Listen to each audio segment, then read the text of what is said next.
Hola, buenos días a todos. Hoy ya es viernes. Ya con este videito terminamos el de toda la semana. Por favor, no se vayan a perder este video de hoy, que es importante que nos cambie la forma de visualizar muchas cosas, la forma de entender muchas cosas.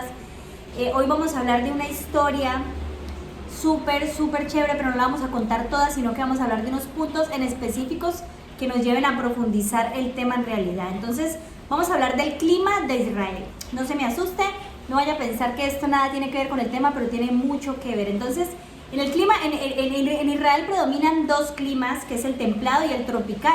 Ese tropical abunda mucho sol y en el templado hay lluvias, ¿cierto? Pero entonces el tropical empieza más o menos de abril y mayo, más o menos hasta finales de octubre, empezando noviembre, hay mucho sol. Y el clima templado empieza desde noviembre más o menos hasta enero, febrero, pero resulta que en enero y febrero son los días más lluviosos de toda esta temporada. Ya marzo empieza a bajar, ¿cierto? Y de nuevo inicia el clima tropical. Entonces, téngase esta explicación en la cabeza, por favor, porque ahorita vamos a ver por qué es importante haber hablado de este pedacito. Entonces, como siempre, vamos al manual de vida, que es donde nos deja la verdadera sabiduría del ser humano. En el capítulo 6, verso del 11 al 13. Vamos a poner mucha atención a esta historia, por favor. Y se corrompió la tierra delante de Dios, y estaba la tierra llena de violencia. Y miró Dios la tierra, y he aquí que estaba corrompida, porque toda carne había corrompido su camino sobre la tierra. Mire lo que estamos viendo aquí. Realmente en la humanidad ya no había salvación. Usted me puede decir a mí, ay no, pero qué cruel matar a toda esta gente así. Hoy vamos a hablar del diluvio, perdón, no les había dicho el tema. Vamos a hablar del diluvio, pero no la historia completa, sino unos puntos claves. Entonces vamos a ver inicialmente por qué el diluvio sucede, y es porque la tierra estaba vuelta una nada. Si hoy en día usted ve cosas que le da pesar, usted piensa, pero ¿por qué tanta violencia? Esa vez estaba peor porque en toda esa humanidad solamente había un hombre que tenía el corazón justo. Vamos a darnos cuenta en Génesis capítulo 6, más abajito, en el 17 y el 18.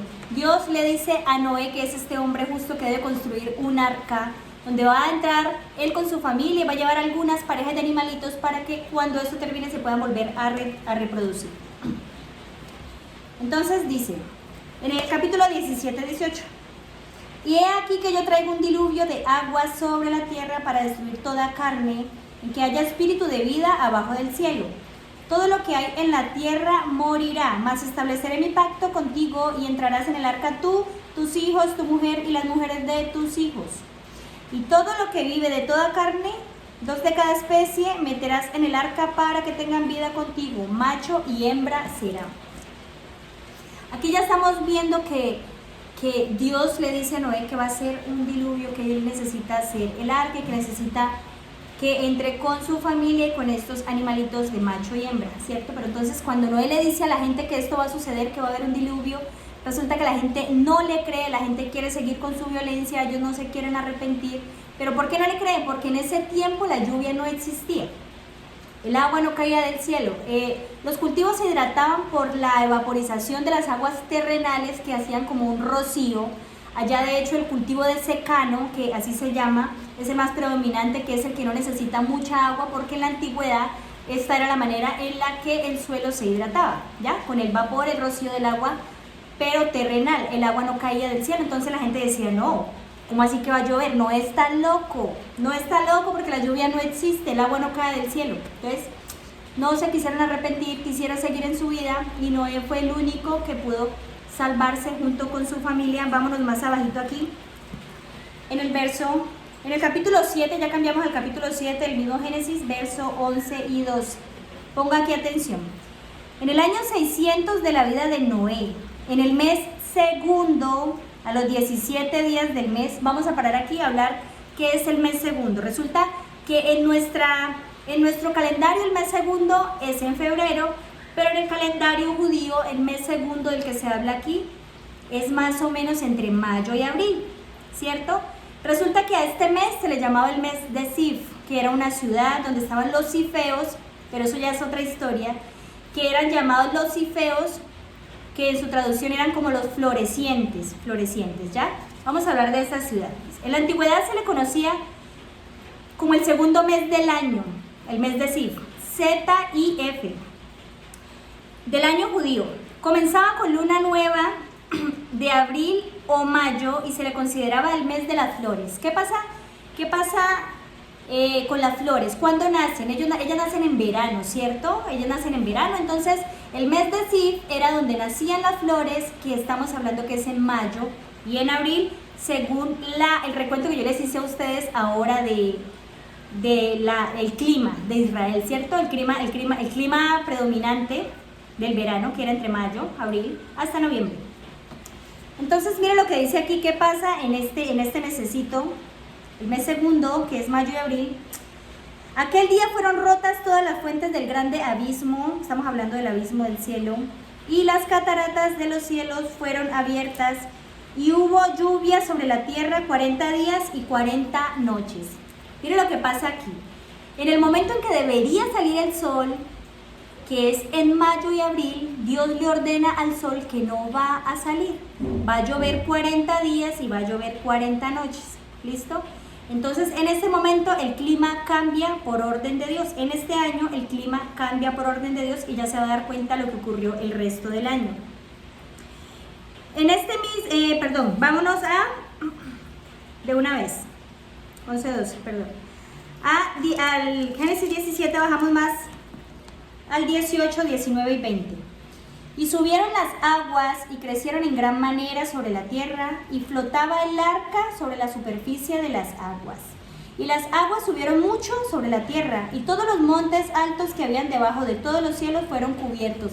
¿Usted se imagina el monte más alto del mundo? Bueno, estaba tapado, pero mire cuánto, 7 metros más subieron las aguas después de que fueron cubiertos los montes. Imagínense la montaña más alta del planeta. Bueno, 7 metros por encima estaba el agua en ese momento en el diluvio.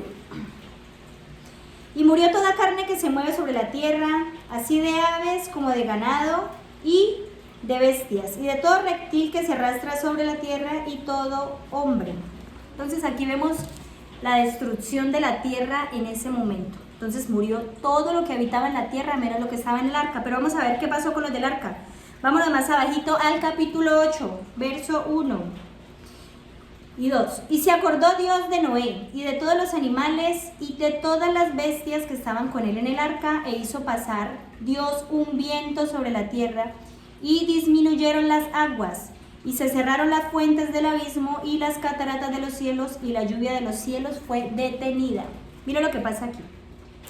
Cuando Dios dice que se acordó de Noé, es que por amor a él dejó de subir. ¿Usted sabe qué le pasa al cuerpo cuando llega a determinada altura? Usted empieza a sentir síntomas que le empiezan a afectar su salud, incomodidades. Entonces Dios, por amor a Noé y a los animalitos que estaban allí, paró, le ordenó al viento que secara un poco las aguas y disminuyeran, ¿cierto? Porque también quiso de que él no tuviera afectaciones. Mire Dios cómo lo cuida él. No solamente le salva la vida, sino que lo cuida en el momento en el que él está cumpliendo con lo que él le ordenó. Mire, vamos más abajito. Bueno, pero aquí quiero darles una explicación. Miren, en el momento en que Dios le ordena al sol que no salga, aunque por naturaleza él debería salir en mayo y abril, ¿cierto? Y como lo sigue haciendo hasta ahora, si quieren investiguen ustedes el clima de Israel, le ordena que él no va a salir, o sea que el sol no sale en abril ni mayo. Le ordena a las nubes que suelten el agua, cosa que nunca había sucedido allá, y que lo haga precisamente cuando es el sol el que debería predominar en ese momento. También le ordena a los vientos que bajen un poco la altura del agua. No se pierdan que eso tiene un trasfondo muy bonito y muy importante. Vámonos más abajito al 3, 4 y 5 del mismo capítulo 8. Y las aguas decrecían gradualmente de sobre la tierra, y se retiraron las aguas al cabo de 150 días. Y reposó el arca en el mes séptimo a los 17 días del mes sobre los montes de Ararat. Mire lo que pasa, aquí nos están hablando de 150 días. Cuando usted hace el recuento de los 150 días, los divide, usted le dan 5 meses. Recuerden que yo les dije a ustedes que el verano duraba 5 meses, pues la tierra quedó inundada 150 días. donde se suponía que los 5 meses debería salir el sol, no salió en 5 meses. Así que Dios le ordenó al sol por 5 meses que se guardara, porque la tierra no se iba a secar por 150 días, ¿cierto? Entonces ahí ya vamos atando cabos. Vámonos aquí a Génesis 8:5. Ese creo que ya lo leímos. Sí. Y las aguas fueron decreciendo hasta el mes 10º.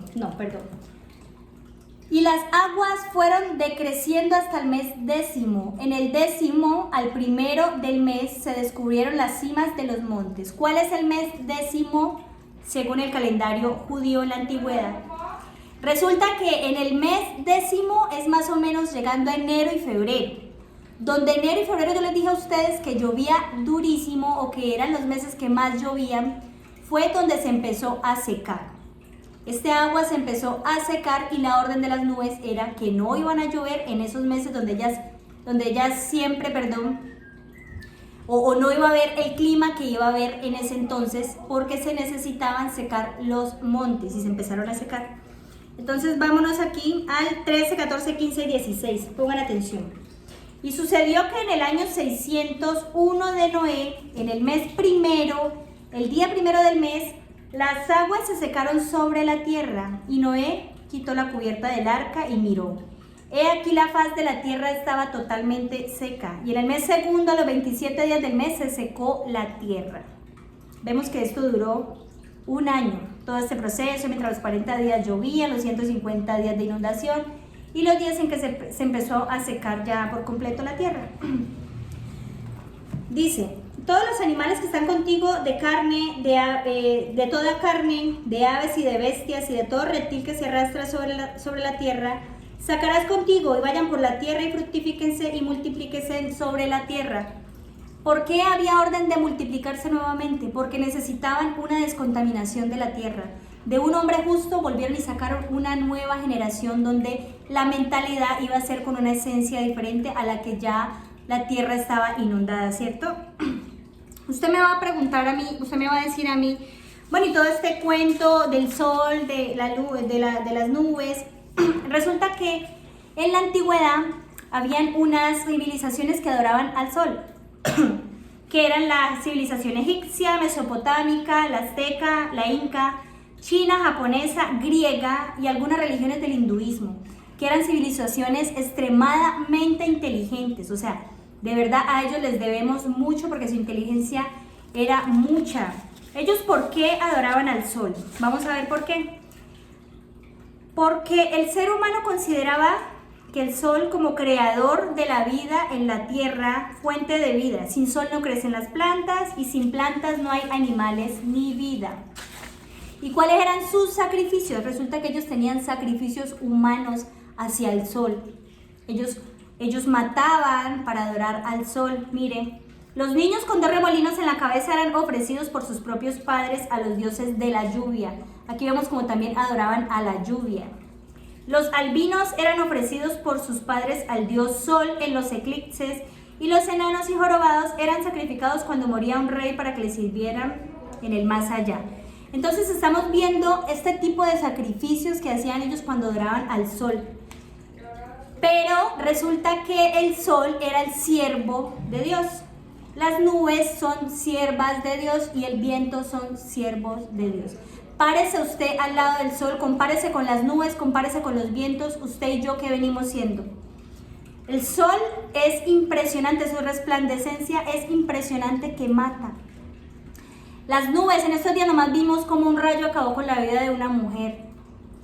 Los vientos en estos días levantaron el mar y acabaron con Acapulco prácticamente completo. Entonces, cuando usted y yo nos comparamos con las nubes, los vientos y el sol, no terminamos siendo absolutamente nada. Pero ¿quiénes son ellos para Dios? Siervos. Cuando Dios habla, ellos obedecen. Entonces, si estas civilizaciones fueron tan inteligentes y adoraban al sol, imagínese si usted logra entender que al que usted tiene que adorar y al que le tiene que creer es al creador o al Dios del sol, las nubes y los vientos. ¿Ve la diferencia? ¿Cuánta más inteligencia tendríamos nosotros ahí? Ahorita usted me va a decir a mí, No, pero es que eso es un cuento de la Biblia, ¿yo cómo hago para creer esa historia tan asombrosa? Pues que es que 7 metros por encima de la montaña más alta, bueno. Resulta que aquí con datos científicos voy a hablarles un poquito de los hallazgos que prueban este tipo de cosas. En algún momento, fósiles de criaturas marinas que se encuentran en lo que ahora son las llanuras del Medio Oeste proporcionan evidencia de que esta área alguna vez estuvo cubierta por el mar. Estos son en algunas montañas de Estados Unidos. Mire aquí, fósiles gigantescos reptiles marinos extintos fueron encontradas en las alturas de los Alpes suizos. Si quiere búsquelo, no me crea a mí, busque en internet que estos hallazgos son ciertos. En la punta del Everest encontraron caliza marina, fósiles de cefalópodos, trilobites y braquiópodos, que también son fósiles marinos de la antigüedad. En la cordillera de los Andes, las paredes casi verticales de las montañas en algunos tramos alguna vez fueron suelo marino y por eso se encuentran restos de fósiles de estos animales. Entonces, usted me va a decir, no, pero es que la ciencia dice otra cosa de eso, de que las montañas en algún momento estuvieron debajo del mar. Bueno, yo solamente le digo a usted, usted es libre de decidir a quién creer o qué creer. Ahora, también hay otro tipo de descubrimiento. Nomás en estos días les hice una investigación, o se las di así por encimita. Busque Steve Collins, que es un famoso arqueólogo y de mucho renombre, que hizo excavaciones por muchos años y encontró hallazgos de la Biblia, de sitios también estratégicos donde él decía que esto era verdad. La NASA hoy en día reconoce la Biblia como un libro de verdad. Entonces, usted es libre de decidir también a quién cree, pero vamos a ver qué pasa con los que quieren desafiar la ley de Dios, desobedecerlo, desautorizarlo y contradecirlo a él. Vamos a ver Dios qué dice cuando nosotros queremos tener este tipo de pensamiento. Resulta que cuando yo hablo de desafiar a Dios, porque el tema de hoy principalmente era ¿quién podrá desafiar a Dios? Desafiar es desobedecer, desacatar órdenes. Entonces, ¿cuál es la orden de nosotros? ¿Cuál es la ley de nosotros? El que leemos todos los días. Bueno, cuando lo podemos leer. Vámonos a Job 9 del 1 al 12. ¿Qué dice Dios para cuando tenemos este tipo de pensamiento? Job 9, capítulo 1 hasta el 12. Respondió Job y dijo, ciertamente yo sé que es así. ¿Y cómo se justificará el hombre con Dios? Es una pregunta. Si quisiera contender con él, no le podrá responder a una entre mil cosas. Cuando dice contender, es que cuando usted quiere contradecir a Dios, usted no podrá responder ni una sola cosa de las miles que Dios tiene por decirle, ni una. Él es sabio de corazón y poderoso en fuerzas. ¿Quién se endureció contra él y le fue bien? Él arranca los montes con su furor y no sabe quién los trastornó. Él remueve la tierra de su lugar y hace temblar sus columnas. Dígame si no es así, si la tierra no se mueve. ¿Y quién la mueve? ¿Usted o yo? Aquí ya estamos viendo quién la mueve. Él manda al sol y no sale, que fue lo que nosotros acabamos de ver ahora. En los 5 meses que él le dijo al sol que no podía salir, no salió, cuando naturalmente son los meses donde él debe de salir. Él sella las estrellas, él solo extendió los cielos. O sea, si usted quiere saber cuál fue la creación del universo, en esta sola frase se le está diciendo a usted, él solo extendió los cielos, creó el universo. Y anda sobre las olas del mar. Él hizo la Osa, el Orión y las Pléyades. Él hace cosas grandes e incomprensibles y maravillosas sin número. Dios puede crear, Dios puede dar infinitamente. Mire, cuando le dice a usted sin número es infinitamente. He aquí que Él pasará delante de mí y yo no lo veré. Pasará y no le entenderé. Esto nos pasa, esto nos sucede, por eso es que a veces no creemos cuando Dios nos habla, porque es que la misma Biblia dice que no lo veremos, pero debemos aprender a sentirlo, debemos aprender a adquirir esa sabiduría para conocer cuando Él nos quiere hablar y qué es lo que nos quiere decir. He aquí arrebatará, ¿quién le hará restituir? Y lo vemos siempre, cuando Dios quita, nadie da. Cuando Dios quita la vida, no hay poder humano que devuelva la vida, ¿cierto? A esto se refiere y a muchas otras cosas más. ¿Quién le dirá? ¿Qué haces? ¿Quién es capaz de decirle a Dios por qué? Resulta que nosotros lo hacemos todos los días. Todos los días desafiamos a Dios, todos los días lo cuestionamos, todos los días dejamos de creerle y todos los días lo desobedecemos. Entonces la invitación es a que miremos realmente si estas personas adoraban el sol, adoraban las nubes, adoraban los vientos y eran personas tan inteligentes. Usted y yo podemos ser mucho más inteligentes si adoramos y creemos en el Dios que los manda a ellos. Entonces, la invitación, nuevamente, reitero, es que dejemos de desafiar a Dios. Aunque usted y yo pensemos diferente, aunque usted y yo opinemos diferente, nada va a cambiar el curso de la tierra, nada va a cambiar el curso del universo. El único que puede cambiar el curso, el único que puede cambiar el clima es Dios, independientemente de su opinión y de la mía. Entonces, hoy, que nos demos cuenta realmente de que el Dios que nos deja su ley, el Dios que nos deja sus enseñanzas, es un Dios de poder. No solamente es el Dios que perdona y castiga, también es el Dios que puede mover montañas, que puede mandar al sol, al viento y a las nubes. ¿Qué puede hacer en su vida si usted también decide obedecerlo? Entonces, que tengan un bonito fin de semana. Nos vemos. Bye.